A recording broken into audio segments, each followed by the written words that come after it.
Good morning viewers, brain buster में आपका स्वागत है, जहां आपको लेटेस्ट जियोपॉलिटिकल डेवलपमेंट्स मिलते हैं। आज अप्रैल 3, 2025 है और हमारे पास दुनिया भर की महत्वपूर्ण खबरें हैं। चलिए आज की टॉप हेडलाइंस देखते हैं।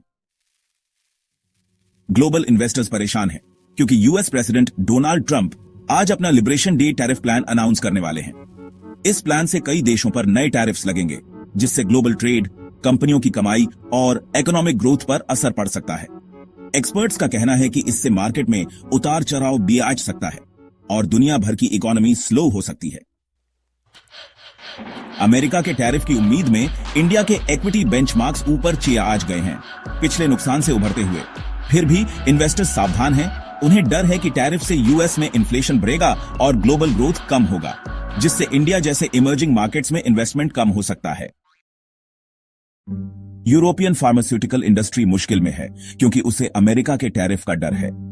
बड़ी यूरोपियन फार्मास्यूटिकल कंपनियों के शेयर प्राइसेस टैरिफ अनाउंसमेंट से पहले ही गिर गए हैं।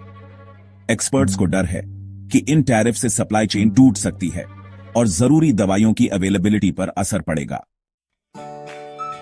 बदलते ग्लोबल ट्रेड माहौल में इंडिया और European union free trade agreement के लिए बातचीत तेज कर रहे हैं।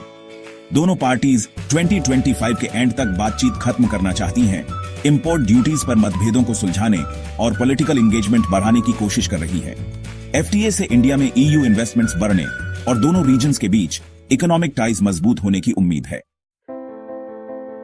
मिडिल ईस्ट में ईरान ने अपनी मिलिट्री को हाई अलर्ट पर रखा है, इजराइल के हमले की आशंका के चलते। इस तैयारी में बैलिस्टिक मिसाइल्स भी शामिल हैं, जिससे रीजन में बढ़ते कॉन्फ्लिक्ट की चिंता बारेच रही है।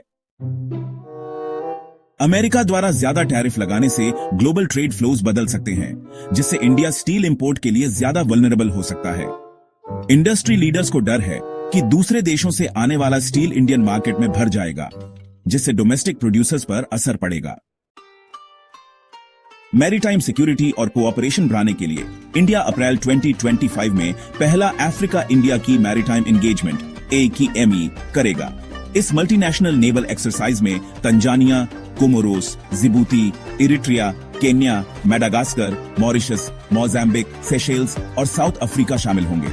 इस एक्सरसाइज का मकसद इंडिया और अफ्रीकन देशों के बीच नेवल टाइज मजबूत करना है। एक बड़ी घटना में खबरें हैं कि पाकिस्तानी आर्मी जम्मू कश्मीर के पूंछ सेक्टर में लाइन ऑन ऑफ कंट्रोल पार कर गई है। इंडियन आर्मी ने तुरंत जवाब दिया है और सिचुएशन पर नजर रख रही है। इस घुसपैठ से दोनों देशों के बीच तनाव भी आराच गया है और कॉन्फ्लिक्ट बढ़ने का डर है। LOC पार पाकिस्तानी ट्रूप्स की मूवमेंट के बाद इंडिया ने कड़ी चेतावनी दी है कि आगे किसी भी वायोलेशन का मुंह तोड़ जवाब दिया जाएगा।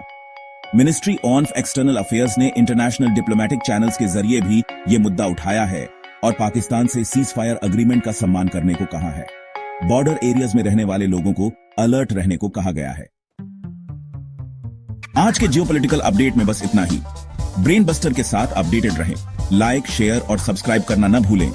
अगली बार तक अपना ध्यान रखें और क्यूरियस बने रहें।